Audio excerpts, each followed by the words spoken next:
Buonasera e benvenuti a questa edizione di TG Sicilia, i titoli del nostro telegiornale. Resta in carcere alla Pagliarelli di Palermo il 21enne Giuseppe Calì, il ragazzo che lo scorso fine settimana ha sparato un colpo di fucile in piazza Nascè ferendo una donna di 33 anni. Nella convalida il giudice scrive di estrema pericolosità sociale. Etna prosegue l'attività stromboliana cominciata la sera della vigilia di Natale dal cratere di nord-est, segnalate ricadute di cenere a Piano Provenzano e a Taormina, eruzione e lava anche dallo Stromboli. E dopo i festeggiamenti e i cenoni del Natale, il giorno di Santo Stefano è corsa ai regali da cambiare e per qualcuno anche l'occasione per rimettersi in moto e smaltire le calorie in eccesso accumulate a tavola. A Catania, sulla facciata del municipio in Piazza Duomo, rivivono i miti di Eliodoro e del Liotro grazie a un videomapping a tema che sarà proiettato fino a domenica 28 dicembre. Calcio, vigilia di campionato per il Palermo che domani affronterà in casa il Padova. Il Barbera va verso il tutto esaurito. In Serie C il Catania si gode la pausa del Natale, squadra in campo il 4 febbraio a Foggia, sul mercato circola insistentemente il nome dei Bruzzaniti per rinforzare la rosa.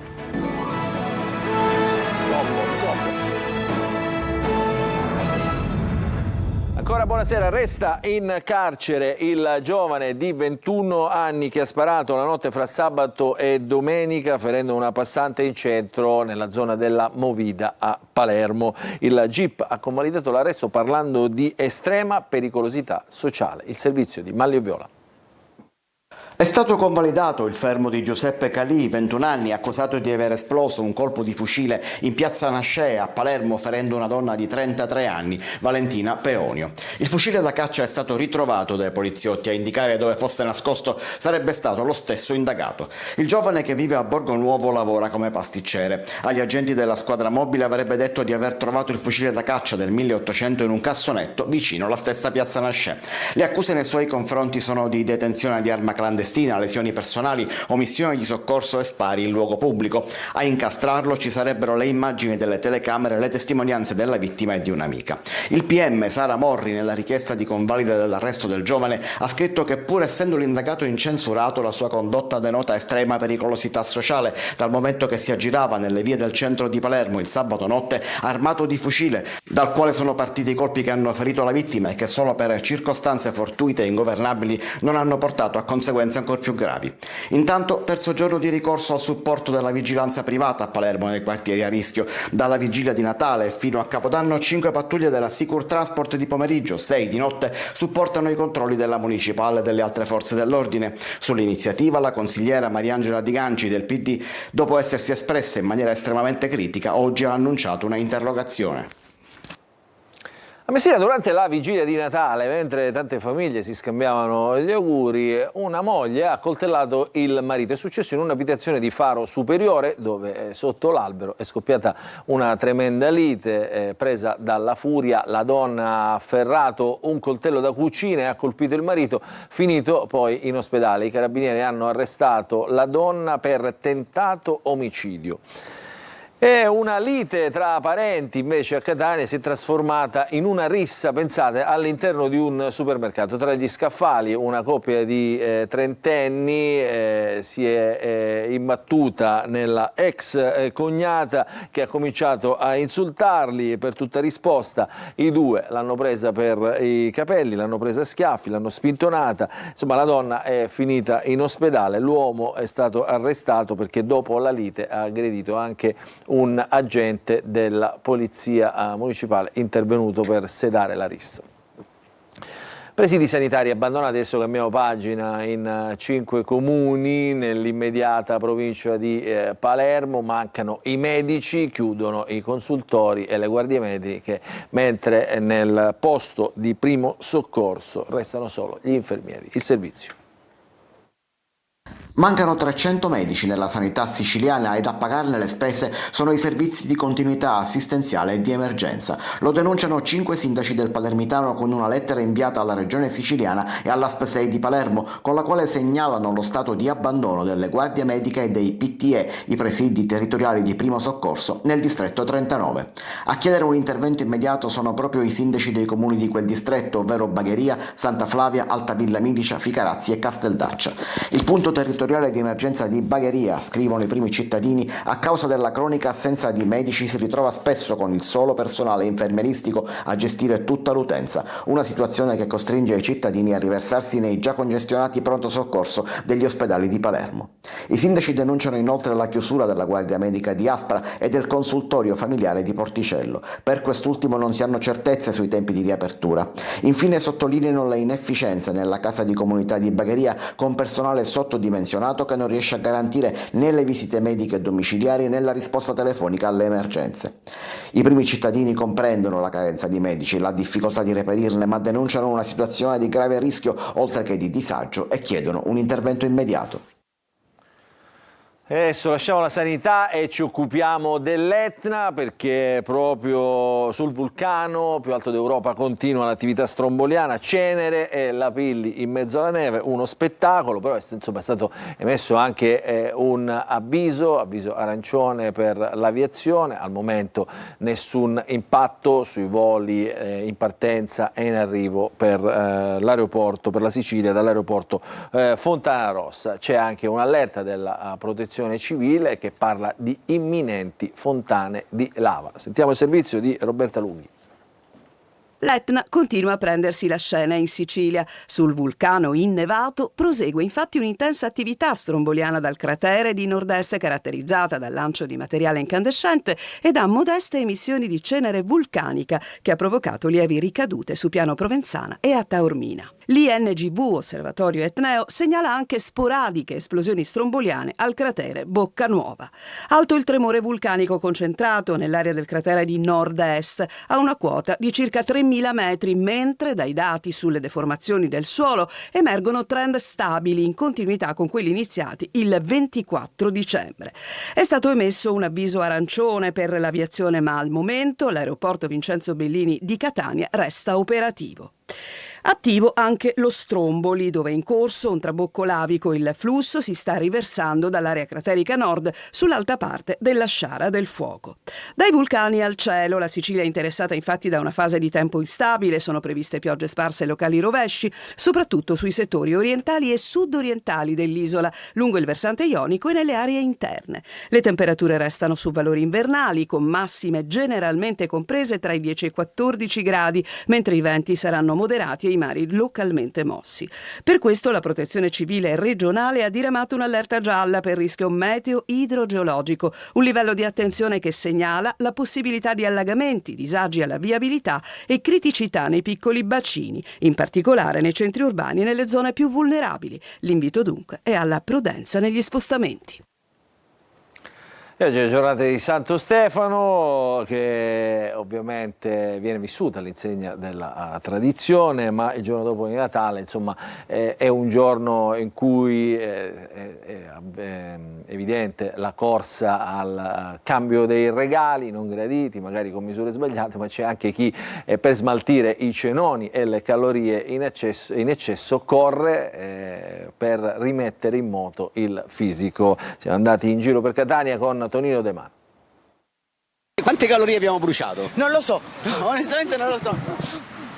Si corre sul lungomare per smaltire i chili di troppo, si corre in via Etnea per cambiare regali di Natale. A Catania, Santo Stefano all'insegna della tradizione e mattinata che scivola via tra sport, shopping, gastronomia e cultura. Cielo coperto, sole a sprazzi, occhio all'orologio, meno frenesia della vigilia e più voglia di godersi la giornata di festa per un ponte che fa felici gli operatori turistici e non solo. Attira sempre l'anfiteatro romano, il Colosseo Nero, che nel cuore di piazza Stesicoro fa da richiamo anche per uno sguardo dall'alto. Valigie e trolle in mano, c'è chi va e chi viene, ma via Etnea resta sempre il cuore dello shopping, anche se oggi il termine prevalente è cambiare. Purtroppo sì, purtroppo sì. Cosa stai cambiando? Si tocca un po' di vestitini da bambino. Tendenzialmente si cerca di cambiare sempre il regalo dopo, ma perché non piace, ma perché comunque è troppo natalizio. Con una probabilità del 90% sono sempre cambiati.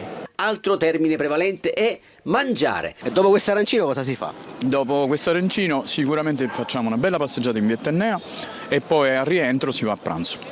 Ancora? Assolutamente sì. Il dopo feste a Catania, le grandi abbuffate, cosa ha mangiato? Ma quanto tempo avete? Non solo a tavola con le tradizionali abbuffate, ma anche seduti comodamente al bar o in piedi. Un po' di corsetta o ginnastica all'aria aperta fanno sempre bene. Un po' di sport all'aria aperta per poter essere pronti a mangiare di nuovo a Santo Stefano, alla vigilia e a Capodanno. Del resto ci attendono altre feste ed altre scorpacciate. Chi corre per cambiare regali, chi corre per smaltire, voi per che cosa correte? Stiamo cercando ancora di capirlo. Beh, non manca l'allegria neanche in questi servizi. Allora restiamo a Catania perché è cominciata sulla facciata del municipio una bella iniziativa, un videomapping che racconta la leggenda di Eliodoro e il Liotro. Ci racconta tutto Emanuela Corsi. Eliodoro, un potentissimo mago. La leggenda di Eliodoro e dell'Iotru, simbolo della città di Catania, raccontato e proiettato sul prospetto di Palazzo degli Elefanti.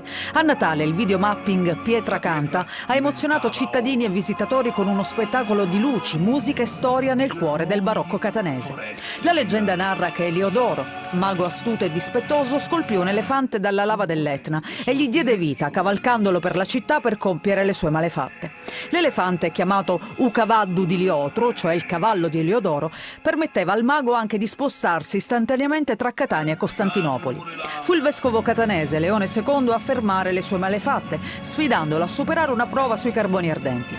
Mentre il vescovo passò indenne, Eliodoro fu bruciato vivo, scomparendo tra le fiamme e lasciando l'elefante pietrificato per sempre. Da qui nasce il mito dell'Iotru, simbolo della città di Catania. Il videomapping Pietra Canta prosegue fino al 28 dicembre con proiezioni ogni 30 minuti a partire dalle 17:30. Le musiche evocative e la voce narrante di Ruggero Sardo accompagnano ogni proiezione, contribuendo a creare l'atmosfera natalizia in una delle piazze simbolo della città. E adesso ci spostiamo, ci andiamo ad Ortigia per vedere come hanno trascorso la giornata di Santo Stefano, turisti e residenti di Siracusa, insomma tra scoperta di beni archeologici ma anche buon cibo che arriva dalla provincia aretusea. Il servizio di Francesco Loi. Adesso siamo all'isola di Ortigia, arriviamo fino al castello, fino alla punta e per il cibo ci stiamo facendo ispirare sul percorso. È un tour tra monumenti e sapori. Santo Stefano a Siracusa è un mix tra nuvole, pioggia e qualche spiraglio di sole. Ma questo non frena i turisti in giro per le vie di Ortigia. Un centro storico meraviglioso e dà la possibilità di passeggiare lungomare è una cosa indescrivibile. Mi ha colpito il mare, la città, il Duomo, il castello, tutto bello e si mangia benissimo. Si scattano foto, ma lo sguardo va oltre il cellulare. Gli occhi infatti sono tutti per i palazzi e naturalmente per gli addobbi natalizi. Lei arriva dai Paesi Bassi. Cosa ne pensa di Siracusa? È bellissima, tutta la città è meravigliosa. Quindi appunto arrivate il 30 per Capodanno e partirete il giorno 3? Le presenze in città sono nella media. I turisti ci sono, ma il boom è atteso per Capodanno. A confermarlo è il presidente di Noi Albergatori, Giuseppe Rosano. Da domani si prevedono, almeno stando alle prenotazioni, un afflusso di italiani, corregionali e stranieri veramente notevole. E quindi sarà un Capodanno che molta gente ha scelto di trascorrere a Siracusa, nella nostra città. E intanto chi è già in città ha le idee abbastanza chiare, almeno su cosa mangiare. Sicuramente mangeremo l'arancin, che non si sa ancora se fare la O o la A finale, comunque li abbiamo assaggiati la settimana scorsa, erano buonissimi, a Novara chiaramente, qua hanno un gusto sicuramente migliore. E Adesso ci spostiamo nel messinese perché da un lato c'è la denuncia dei comitati No Ponte sulla mancanza di collegamenti pubblici tra il porto di Messina e Villa San Giovanni, dall'altro le motivazioni e cosa accade realmente. Ci spiega tutto in questo servizio Francesco Triolo. A Natale non ci sono collegamenti pubblici tra Villa San Giovanni e il porto storico di Messina, quello in centro città, ma sono operativi solo quelli per Tremestieri. La segnalazione arriva dal comitato No Ponte Capopeloro e ha sollevato nuove polemiche sul trasporto marittimo tra Messina e Villa San Giovanni. Il comitato fa riferimento alla tratta attiva dal 17 dicembre tra Villa San Giovanni e Messina Tremestieri, ritenendola una limitazione e parlando di monopolio privato. Ma per spegnere qualsiasi polemica è sufficiente scorrere indietro sui comunicati di Bluferris sino al 6 ottobre. La società effettua il traghettamento in maniera continuativa da Tremestieri a Villa, salvo ad agosto o in altre occasioni, su richiesta della prefettura, magari per esodo e controesodo, effettuare le corse anche dal Porto Vecchio in centro città. Al 13 ottobre per 60 giorni, recitava la nota di Bluferris, le navi sarebbero partite sempre in direzione Tremestieri da Reggio anziché da Villa per i lavori dell'autorità portuale sulla banchina zero utilizzata dalle navi Bluferris. Conclusi i lavori, l'approdo calabrese, come da nota sempre di Bluferris, dal 17 dicembre è ritornato ad essere Villa San Giovanni, secondo la rotta che viene seguita tutto l'anno dalle navi del gruppo FS. Adesso un anniversario, 7 anni fa, il 26 dicembre del 2018, la terra tremava a Zafferana Etnea in provincia di Catania, esattamente nelle località di Fleri, Pennisi, dove nella giornata del Santo Stefano alle 3 di mattina una scossa localizzata a pochi chilometri di profondità colpiva 9 piccole frazioni, 2000 abitazioni sono state dichiarate inagibili. Il responsabile del sisma, la faglia di Fiandaca, ancora visibili da qualche parte i segni sull'asfalto e su alcune case. La ricostruzione è andata avanti, oltre il 90% delle pratiche di ricostruzione privata sono state accettate. Per la chiesa simbolo invece l'inaugurazione è stata, la chiesa simbolo di Pennisi è stata inaugurata qualche giorno fa appunto in pompa magna con tutte le autorità. Adesso parliamo delle saline di Trapani, candidate al patrimonio dell'UNESCO, il sito dove la tradizione dell'estrazione del sale è anche habitat naturale di diverse specie di uccelli migratori, quindi si va avanti con questa iniziativa che ci racconta Laura Spanò. Rappresentano uno spettacolo unico in Sicilia, sono le saline di Trapani, Paceco e Marsala, una scacchiera di vasche di sale che fa parte della riserva naturale gestita dal WWF. Proprio questo territorio unico nel suo genere è candidato a riserva della Biosfera MAB UNESCO. Qualora le saline dovessero ottenere questo ambito riconoscimento, si aprirebbero le porte a nuove opportunità per la tutela ambientale e la promozione di un turismo sostenibile e destagionalizzato, diventando l'unico esempio sull'isola di riserva della biosfera. Nate da secoli di tradizione estrattiva, sono molto più che semplici luoghi di produzione del sale, sono veri e propri laboratori naturali, celebri per i loro mulini a vento, i colori cangianti al tramonto e l'habitat per fenicotteri e altri uccelli migratori, e rappresentano un perfetto connubio tra produzione tradizionale di sale, natura e storia. Una costa dove si uniscono bellezze naturali e tracce di un passato unico. Visitarle è come fare un viaggio indietro nel tempo. Impossibile oggi calcolarne le ricadute positive che sarebbero ingenti, capaci di stravolgere i flussi già importanti del territorio. Mantenere e curare queste aree, sviluppandone le positività e le economie, diventerebbe così un obbligo anche per chi verrà dopo. E adesso parliamo del Black Gospel, un viaggio lungo le sonorità della preghiera black afroamericana, un viaggio che si è svolto dentro il teatro Garibaldi di Modica, ce lo racconta Veronica Barbarino. Il Il black gospel americano conquista Modica. Sul palco del Teatro Garibaldi, Pastor Ronald Hubbard, una delle figure più carismatiche e conosciute della musica spiritual internazionale. Con lui 6 artisti tra cantanti e band per uno show ricco di energia e divertimento.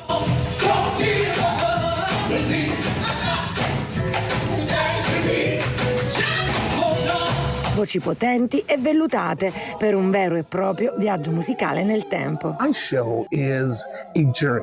Lo show parte dal periodo degli schiavi fino ai giorni d'oggi, passando attraverso periodi bui e anche felici con i gospel, e ovviamente c'è anche tutta una sezione di Natale, proprio perché a lui piace moltissimo il periodo di Natale.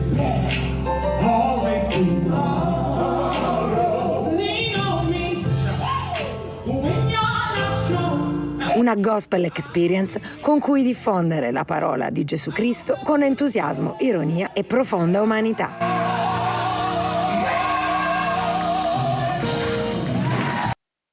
E dopo questa pagina di musica noi ci fermiamo, una piccola pausa, poi apriremo la pagina invece del calcio. È già vigilia per il Palermo, il Catania invece si dedica al mercato. Racconteremo tutto subito dopo la pausa.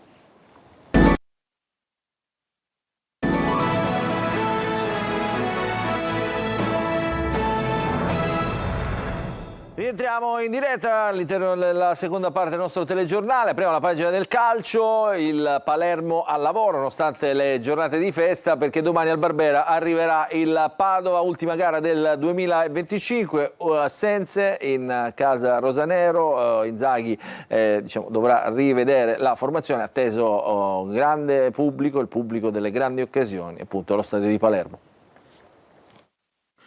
3 punti per chiudere bene il 2025 e sperare che il 2026 possa essere l'anno della svolta. Il Palermo domani al Barbera contro il Padova vuole cancellare il mezzo passo falso di Avellino e rimettersi in carreggiata. I rosanero devono però stare attenti alla pericolosità dei veneti, che hanno fatto molti punti lontano dall'Euganeo e sperano di rientrare nella corsa playoff. Guardando ai precedenti, sono 27 le sfide tra Palermo e Padova in Sicilia, con un netto predominio dei padroni di casa. Sono infatti 16 successi rosanero a fronte di 5 vittorie biancorosse e 6 pareggi. Inzaghi dovrà reinventare la difesa, assenti Diachité e Bani per squalifica. Inoltre sono da verificare le condizioni di Beresischi e Pierozzi, che hanno saltato l'ultima gara in Irpinia. Si proverà fino all'ultimo a recuperarli in extremis e giocheranno se riusciranno ad esserci, ma Inzaghi sta valutando eventuali alternative. Senza il polacco potrebbe giocare Peda a destra e al centro uno tra Ceccaroni e Veroli o l'adattato Blen. A destra invece Giassi si gioca una possibile maglia da titolare. Per il resto confermato il centrocampo composto da Ranocchi e Segre, con a sinistra la presenza di Augello. A supporto di Joel Poyampalo ci saranno ancora Palumbo e Ledoron. Per Matteo Brunori invece si profila l'ennesima panchina in quella che potrebbe essere la sua ultima partita come giocatore del Palermo. Domani fischio d'inizio alle 17:15. Fermo il campionato di Serie C invece, nel quale milita il Catania, fermo per la pausa natalizia, si ritornerà in campo i primi giorni di gennaio e tiene banco il mercato. Le più attive squadre ovviamente sono il Catania, del quale parleremo in questo servizio, ma anche la Salernitana. Francesco Triolo. Che Catania sarà il 4 gennaio nella trasferta di Foggia? Arriverà qualche rinforzo in tempo? Mimmo Toscano avrà a disposizione gli stessi giocatori che hanno concluso il 2025? È la domanda più ricorrente sotto l'albero di Natale. Il calciomercato invernale aprirà i battenti solo tra qualche giorno, ma oltre lo splendido primo posto si discute anche di nuovi acquisti e cessioni e duelli, perché se sul campo la sfida è quella col Benevento, sul mercato si riaccende quella con la Salernitana di Daniele Faggiano, una delle più attive. Come in estate i due club si stanno muovendo per rinforzare gli organici. Il Catania per esempio è a un passo da Giovanni Bruzzaniti del Pineto per sostituire l'infortunato Ciccerelli, mentre la Salernitana, per dare a Peppe Raffaele un'alternativa all'inglese, sta cercando di avere Facundo Lescano, ormai scivolato in panchina nelle gerarchie irpine. Ad Avellino c'è anche il difensore Manzi in uscita, sul quale il Catania, se dovesse andare via Martic, potrebbe fare un pensierino. Smentita una possibile cessione di Stop e Caturano. La punta, secondo il regolamento, tra l'altro, non ha alternative che tornare al Potenza, visto che ha già indossato in questa stagione le 2 maglie. Piuttosto invece il Catania deve trovare una collocazione per i 2 giocatori fuori lista, De Rose, che potrebbe tornare a Cosenza, e Luperini, per il quale sembra essersi fatto vivo il Gubbio. Un'altra breve pausa, ritorneremo a breve.